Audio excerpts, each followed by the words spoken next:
안녕하세요. 당이철, 당신은 철학자, 저도 철학자. 오늘 여러분과 얘기해 볼 우리 생활 속의 철학 이야기는 오늘은 정말 우리가 잘 알고 있는 철학자 얘기를 한번 해보려고 해요. 그래서 오늘 제목은 스피노자는 과연 유신론자인가? 이런 제목입니다. 왜 이 주제를 오늘 택했는가 하면요. 첫째는 제가 평소 좋아하는 인물입니다.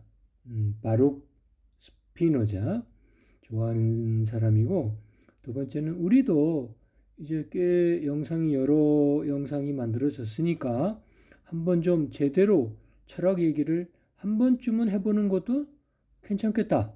이제 때가 됐다. 이런 생각이 들었고, 또 세 번째는 우리들의 일반적인 그 기존 인식, 지식을 조금 한번 주의 깊게 짚어볼 필요가 있을 것 같아. 좀 있으면 이게 무슨 얘기인가? 스피노자는 우리는 유신론자라고 알고 있는데, 신이 자연이고 자연이 신이고 신은 존재하는 거고, 뭐 유신론자라고 보는데, 제가 이렇게 들여다보니까 옛날부터도 글쎄 그렇다고 그게 유신론자인가 생각이 들었기 때문이고, 그렇습니다. 자, 그럼 먼저 스피노자, 그 사람은 누군가? 바르크 스피노자라는 사람인데, 사람은 그 네덜란드 암스테르담에서 출생했어요. 그래서 아버지는 포르투갈에서 네덜란드로 옮겨왔는데, 사실은 그쪽에서 굉장히 종교적인 문제로 어린 시절에 스피노자가 굉장히 고생을 많이 한 걸로 알고 있어요. 이 사람들이 부유한 유택의 상인이거든요. 딱 생각해봐요. 유태인이다. 그 다음에 부유하다. 상인이다. 그러면 그 어느 사회에서나 옛날 그 이스라엘 사람들이 겪었던 이집트든 그게 아니면 바빌론이든 그게 어느 나라든 그 사람들은 장사하면 꼭 기존에 있는 사람들을 이겨내고 기존의 사람들이 못 살게 되고 힘들어지고 경쟁에서는 뭐 비교도 안 되게 그렇고 주로 환전상도 하고 뭐도 하고 이러니까 그래서 거기서 포르투갈은 뭐 그 기독교 영향이 강하잖아요. 네, 가톨릭이든 뭐든 카톨릭도 다 기독교니까. 그래서 이제 결국은 네덜란드로 옮겨왔는데 예나 지금이나 네덜란드는 조금 좀 분위기가 자유롭고 또 하나 여기 염두에 두셔야 될 게 네덜란드가 여러분들 아시죠? 장사에는 일가견이 있는 나라가 몇 나라 있잖아요. 인도, 중국, 네덜란드. 그래서 뭐 그런 얘기가 있었잖아요. 뭐 어디 가서 뭐 어디 얘기하지 말고 어디 가서 어디 얘기하지 말고. 하여튼 네덜란드도 그런데 여러 가지 이유 중에 하나가 네덜란드에 유태인들이 많아요. 그래서 어쨌든 아버지가 거기 자리 잡았어요. 그래서 유대인 사회에서 영향력이 있는 인물이었어요. 그러니까 뭐 엄청 편안하고 풍족한 어린 시절을 보내지 않았겠어요? 8살 때 암스테르담의 유태인 학교에 들어갔어요. 그래서 거기서 유대교 경전하고 히브리어를 전공했죠. 제대로 잡은 거잖아요. 유대교 경전을 공부하려면 히브리어가 제대로 돼야 되니까. 그래서 어릴 때부터도 남달리 총명하고 신앙심 또한 굉장히 깊어서 그 네덜란드의 그 유대인 사회의 기대를 한 몸에 받고 있었대요. 그래서 이제 거기를 졸업하고 이제는 유대교 종교 지도자, 그럼 뭐 우리가 랍비라 그럴 수 있나요? 되기 위해서 그 정통 코스인 율법학교에 입학을 해요. 그때 15살 때인데 그러면서 동시에 아버지가 운영하는 스피노자 상회라는 데도 나가서 장사를 배웠기 시작했죠. 그 예나 지금이나 이 유대 사회에서는 장사가 정말 중요하고 그래서 금전적으로도 부자여야 되고 종교는 더 중요하고 그래서 장사와 종교를 중요하게 생각하는 유대 사회의 엘리트 코스를 밟아갔죠. 근데 그 무렵에 그 암스테르담에 있는 그 지역의 한 유대 청년이 사후 세계, 사람이 죽으면 어떻게 될까 하는 기존의 유대교나 뭐 이런 쪽에 그 생각이 있잖아요. 거기에 대한 신앙을 조금 의심하는 그런 논문을 발표를 했대요. 가지고 그 유대교에서 엄청 혹독한 비판을 받고 파문을 당해요. 그 청년이. 그리고는 마지막 벌이 교회 입출구에 그를 엎드리게 한 다음에 거기 그 교회에 오는 신자들이 다 그를 짓밟고 지나가게 해요. 뭐 육체적으로도 힘들었겠지만 얼마나 그 모욕감을 느꼈겠어요? 그래서 그 일이 끝나고 나서 이 그 파문당한 청년이 강한 항의 편지를 남기고 자살을 해요. 그때가 스피노자가 15, 뭐 16이니까 얼마나 충격적이었어요. 어린 시절에. 그래서 스피노자의 그 사건이 신앙심을 뿌리째 흔들어 놓고 그래서 유대교 경전에 회의를 품고 이게 어떤 모순이 있는 건 아닌가. 이 대목에서 저는 보면은 그 사도 바울 기독교 쪽에서 오늘날의 기독교가 있게 정말 대단한 사람. 그 사람이 원래 유대교의 아주 정통 물리 해석, 문자 그대로 진짜 뭐 융통성 없이 해석하는 그 엄격한 바리새파였잖아요. 그 사람이 결국은 어떤 그 계기로 인해 가지고 그 유대교를 떠나서 기독교, 초기 기독교 쪽에 바탕을 세우는데 큰 역할을 했잖아요. 하여튼 그래요. 그래서 하여튼 그러고 조금 시간이 지난 다음에 한 5, 6년 지났을 거예요.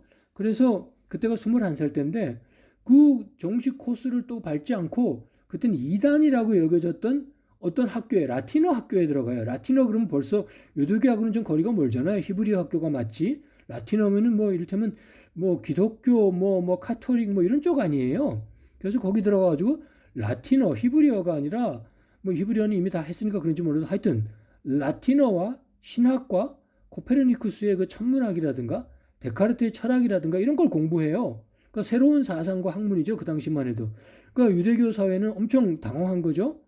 그래가지고 몇 년 지나가지고 그때 21살이니까 한 3년 지났나?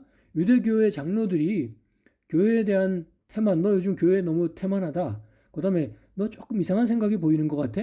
무신론 사상을 이용해가지고 그를 불러 조사해요. 까지 협박을 합니다. 계속 이렇게 하면 너 파문할 거야? 그러니까 스피노자는 끄떡도 안 하고, 그러니까 애가 타는 쪽은 오히려 유도교회죠. 정말 유능한 장례 지도자감인데, 그래서 그 다음에는 생각을 바꾸면 거액의 연금을 주겠다고 회의를 해요. 근데 어려서부터 이 스피노자는 그런 쪽은 택도 없었나 봐요. 그리고 또 하나는 이제 더 말 안 들으면 죽여버리겠다고까지 그랬대요. 그러니까 오히려 이 젊은 그때 24살이니까 젊은 스피노자를 더 진짜 아주 흥분시킨 거죠. 그래서 결국 바꾸지 않았어요. 그래서 결국은 그 24살 때 파문이 돼요. 파문이 됩니다. 그래서 이 사람은 이제 파문이 되고 자, 참 저는 좀 그게 안타까워서요. 교회에서 파문되는 건 그런데 집에서도 파문당하는 거나 마찬가지예요. 집에서 이제 못 살아요. 아버지가 유대교 지도자고 그런 건 이해는 하겠는데 그 참 무섭다는 생각이 들어요. 종교와 자식, 종교와 가정. 근데 어떻게 파문당한 자기 아들을 집에서 쫓아내나. 가지고 이 사람은 그때부터 굉장히 궁핍한 생활을 합니다. 가지고 뭐 지하방 뭐 어떤 뭐 이런 데 가가지고 근데 이 사람이 참 재밌죠. 이게 세상 사는 게. 아까 그 왜 어떤 라틴어 학교에 들어갔다 그랬잖아요. 거기서 뭐 라틴어하고 신학하고 뭐 철학을 하고 그러면서 동시에 무슨 생각이 드는지 모르지만 과외로 그 렌즈 가는 거 있잖아요. 렌즈. 그 렌즈 유리를 가공하는 기술을 그 학교 다닐 때 배웠대요. 그래서 그게 평생 이 사람 죽을 때까지 그걸로 이 사람 먹고 살아요. 근데 이 사람이 꼼꼼해서 그런지 그 렌즈가 얼마나 유명한지 우리가 알고 있는 그 라이프니츠 같은 이런 사람들, 그래서 이 렌즈는 안경 렌즈가 아니라 그 공업용 렌즈예요. 뭐 현미경이나 뭐 이런. 그래서 그걸로 평생 먹고 삽니다. 참 이게 좀 그런 게 하이델베르크 대학에서 그 유명하잖아요. 독일에 하이델베르크 대학에서 이 사람한테 정교수 자리를 제의를 했어요. 근데 조건이 하나 붙었어요. 니네 그 기독교 사회 기존 교회와 문제를 일으키지 말아라. 그래서 이 사람도 생활도 궁핍하고 자기도 뭐 하이델베르크 정교수 자리면 얼마나 좋겠어요. 평생이 보장되는 건데 연금도 있고 한참을 장고 끝에 거부를 합니다. 그 조건이 붙은 거는 나는 할 수가 없다고 나는. 그래서 그냥 결국 기존처럼 공학용 렌즈를 갈면서 최소한의 수준으로 최소 수준의 생활을 해요.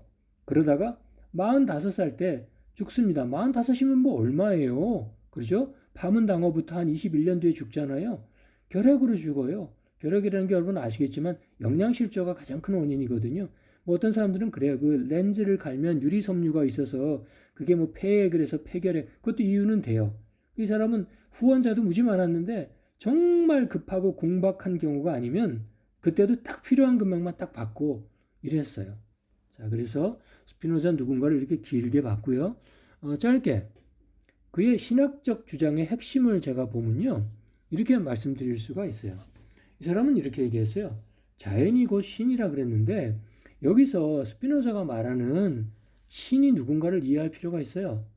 저는 결론이 그의 주장에 따르면 기존 기독교인들이 말하는 그게 뭐 유대교는 기독교는 아니니까 기존 교회 유일신을 주장하는 유대교든 그러니까 파문당했겠죠. 또 그 뒤에 나온 기독교든 하다못해 이슬람교든 이렇게 유일신을 주장하는 그 기존 종교계의 입장으로 보면 이거는 이단 중에 이단이고 택도 없는 얘기예요. 첫째, 이 사람은 그랬어요. 모든 사물은 신에 의해서 만들어진다. 맞아요. 그렇게 말했어요. 우리도 지금 그렇잖아요. 기존 종교계에서. 그런데 그 신이 기존 종교계에서 말하는 것처럼 자신의 자유의사에 의해 가지고 오늘은 요걸 만들어야지, 오늘은 얘들을 만들어야 되겠구나 이렇게 한 게 아니고 그냥 그 신의 내부의 본성에 필연적으로 내재되어 있는 그 필연성의 발현으로 생겨나는 거예요. 그러면 신의 자유의사에 의한 창조론을 부인하는 거예요. 일단 그죠? 제 말 이해되죠? 두 번째, 또 아주 기존 종교로 보면 충격이죠. 신은 뭐라 그래요? 우리 기존 종교에서는 우리 인간을 만들고 우주 만물을 만들고 우리와는 전혀 동급이 아니고 우리와는 뭐 비교도 안 되고 다른 세계에 살고 계시는 다른 존재야. 근데 스피노자는 뭐라 그런가 하면 신 있어. 근데 내가 말하는 그 신은 모든 사물을 만들기는 하지만 모든 사물과 구별되는 초월적인 원인이 아니야. 그냥 그 사물 곳곳에 들어있는 내재적 원인이야. 이 말은 무슨 얘기인가 하면 세계, 이 세상 우주 만물에 대한 신의 초월성을 부인하는 거예요.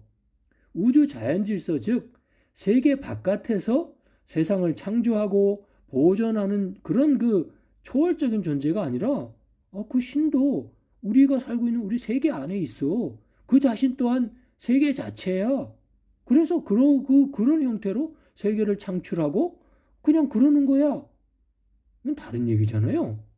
그 다음에 더 충격적인 거는 무슨 얘기인가 하면은 그 모든 개체들은 결국 신에게서 나오는 게 맞는데 이런 표현을 써요.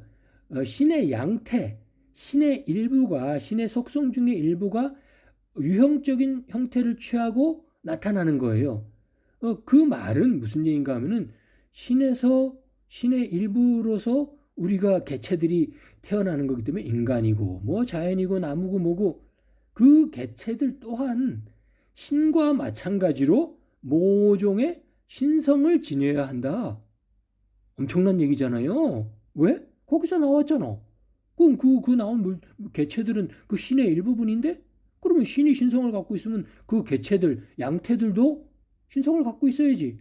그 말을 살짝 뒤집어 보면 무슨 얘기인가 하면은 그 역도 성립한다. 신도 다른 개체들처럼 어떤 뭐 연장성이나 신체성을 지닌 존재로 봐야 된다. 그러니까 이 말에 따르면은 우리가 말하는 범신론, 이 세상의 모든 것이 결국은 다 신이야. 유일신만 신이 아니야. 이런 거, 유출론, 어쩌저쩌 하다가 이런 신이라는 존재가 나온 거야. 뭐 이런 얘기로 되는 거예요. 제가 잘은 모르지만 종교 쪽에서 신은 어떻게 생겨났어요? 그러면 뭐라 그래요? 어디 성경에 나올 거요? 이미 당신 그 자체 옛날부터 그 자체로 존재하고 있었던 존재야. 어디서부터 생겨난 존재도 아니고 누가 만들어낸 존재. 그분은 신이라는 우리가 말하는 그 유일신 그분은 이미 아주 옛날 갓날부터 그 자체 그냥 그대로 존재하고 있었던 그런 존재야. 초월적인 존재고 우리와는 구별되는 존재고 우리와는 다른 세상에서 우리를 만들고 그런 거예요. 여러분 이해되시죠? 그런데 이게 무슨 우리가 알고 있는 종교인, 응? 유신론자예요. 아니잖아요. 우리가 철학 쪽에서 신을 얘기를 할 때 대표적인 사람 두 사람을 들어요. 한 사람은 둘 다 이제 그 실존주의자인데 우리가 알고 있는 장폴 사르트르 프랑스에. 이 사람은 이렇게 얘기하면 안 되지만 좀 눈이 조금 사신데 엄청 심각한 그 사시라 가지고 그게 이 사람 인생에 굉장히 많은 영향을 미쳤는데 어쨌든 그래요. 우리가 보는 사진도 짙은 안경을 쓰고는 있지만은 어쨌든 사시예요. 눈이. 그 사람은 신은 존재하지 않는다고 생각해서 무신론적 실존주의의 대표자가 거두가 사르트르예요. 그 다른 한편에는 그 덴마크에 역시 유명한 실존주의의 거두인데 그 사람은 유신론자예요. 저는 게르케고르인데 게르케고르를 젊은 시절부터 좋아하고 지금도 좋아하는데 그 사람은 그래요. 실존주의 이제 이렇게 하면서 그렇기 때문에 오히려 우리는 마지막 순간에는 신에게로 돌아가야 된다. 신에게 귀의하고 그의 자비를 구하고 그에게 의존해야 된다. 그래서 그 사람의 그 묘비에는 이런 게 있어요. 아, 이제 내가 이제 죽을 때가 됐는데 이제 내가 왜 그렇게 그리고 그리던 예수님 곁에서 예수님과 자유롭게 대화할 수 있겠구나. 그런 얘기를 했어요. 그래서 요 두 번째 주제에 그 스피노자가 유신론자인가 그의 신학적 주장의 핵심 뭐 이런 거를 살펴봤어요. 제가 뭐 굳이 이렇다 저렇다 안 해도 하나만 더 얘기를 하면 이 사람이 그랬잖아요. 신이 자연이고 자연이 신이라고. 그래서 스피노자 우리가 잠깐 오해하는 게 있어요. 스피노자가 마치 뭐 우리가 말하는 도연명이나 아니면 뭐 우리 그 저 시인 백석 시인의 시에서 자주 등장하는 뭐 저 스위스 쪽의 어떤 뭐 전원 쪽의 뭐 무슨 프랑시스 자암인가 하는 사람이 있고 그런 자연 속에 사는 그런 건 아닌데 아니에요. 이 사람이 말한 자연은 우리가 생각하는 그런 자연이 아니고 굉장히 좀 어려운 자연이에요. 그래서 이 사람이 말하는 자연은 신으로서의 자연이 있는데 하나는 생산을 하는 아까 왜 신이 만든다 그랬잖아요. 모든 개체들을 하나의 자신의 양태로서 그거를 생산력이 있는 능산적 자연이라 그래요. 우리말로 따지면 그거를 그 라틴어로 보면은 나뚜란스 뭐 그래요. 생산 능력이 있는 자연. 그다음에 그 생산 능력이 있는 자연에 의해서 만들어진 자연, 양태적 자연, 그거를 우리가 소산적 자연이라 그래요. 태어난 만들어진 근데 자신은 만드는 능력은 없어요. 그거를 나뚜라타 그래가지고 그렇게 얘기합니다. 그래서 그래도 우리가 오늘 스피노자 얘기를 하는데 스피노자의 자연, 스피노자 자연에서 능산적 자연, 소산적 자연 두 개는 그래도 좀 알아야 되지 않겠어요? 예, 그래서 잠깐 말씀드렸고요. 이거는 우리 여러분하고 얘기하는 게 좋을 것 같아서 스피노자는 조금 전에 그의 그 신에 대한 철학을 살펴봤듯이 이 사람은 구원을 신에게서 우리가 기존에 이해하고 있는 그 유일신의 신에게서 찾는 게 아니라 철학을 통한 구원을 찾아요. 그 철학적 구원이라 그래요. 이렇게 얘기합니다. 지성의 정화 우리가 갈고 닦아서 그 다음에 그 혹시 오염되고 병든 게 있으면 치유해야 되는데 그거는 지성의 본성에다가 낯선 요소들을 지성이 이건 좀 나한테 낯선데 이 원래 지성이 그런 게 아닌데 그런 것들을 우리가 찾아내 가지고 우리가 컴퓨터에서 바이러스 제거하고 뭐 이러듯이 적극적으로 제거하고 본래 자신 안에 있는 힘을 다시 회복하고 획득하게 하는 것. 그게 바로 지성의 정화와 치유라고 말한 거고 그것은 적절한 사유 능력. 우리 지금 철학하잖아요. 그래서 저 기분 좋았어요. 우리 철학하는 이런 게 바로 적절한 사유 능력이고 이게 거듭되면 우리 지성의 정화와 치유 활동이고 그렇게 되면 원래 본시 그동안 조금 먹고 사느라고 좀 흐려지긴 했지만 본시 우리 몸 안에 있던 우리 머릿속에 있던 그 어떤 우리 지성의 본래적 모습을 회복하고 하는 거예요. 그래서 인간은 그때에 비로소 그때에만 참된 용기, 영혼의 용기라고 스피노자는 불러요. 영혼의 용기를 참된 용기를 찾고 참된 권력을 손에 쥐게 되고 참된 힘을 가질 수 있다. 그래서 제가 이렇게 생각을 했어요. 어떻게 보면 철학이라는 거는 철학하는 일상 속 행위. 제가 그러잖아요. 일상 속에서 철학하자고. 이런 지성의 힘과 권력을 얻어내리는 노력이고 스피노자는 바로 조금 전에 말씀드린 것처럼 이런 철학적 구원, 철학을 통한 구원의 가능성을 추구한 겁니다. 끝으로 제가 내리는 결론은 항상 제가 말씀드려요. 저 잘 몰라요. 내가 그래도 열심히 공부하고 또 더군다나 여러분하고 얘기하기 위해서는 더 열심히 준비하고 그러거든요. 그래서 제가 어디 가서 이걸 이렇다고 논문을 발표하는 것도 아니고 그냥 제한된 범위 내에 우리 구독자님들과 이렇게 얘기하는 거잖아요. 그래서 하여튼 그런데 결론적으로 저는 아까 제목에 스피노자는 과연 유신론자인가? 사람들이 말하는 것처럼 많은 사람들이 여전히 지금도 하다못해 대학에서 철학을 하시는 분들도 스피노자는 여전히 유신론자라 그러세요. 근데 저는 그분들이 맞을지도 몰라요. 제가 잘 모르니까. 근데 저는 제 사견으로는 이런 베이스라면 그는 내 기준에 의한 유신론자는 아니다. 그는 무신론자다. 그래서 이런 생각을 했어요. 제가 그렇다면은 그렇게 원칙주의자인 스피노자가 왜 이렇게 신은 있는 것처럼 이렇게 저는 그거를 둘러치기 위해서 한 건 아니라고 봐요. 제가 이해하는 스피노자는 그런 사람은 아니에요.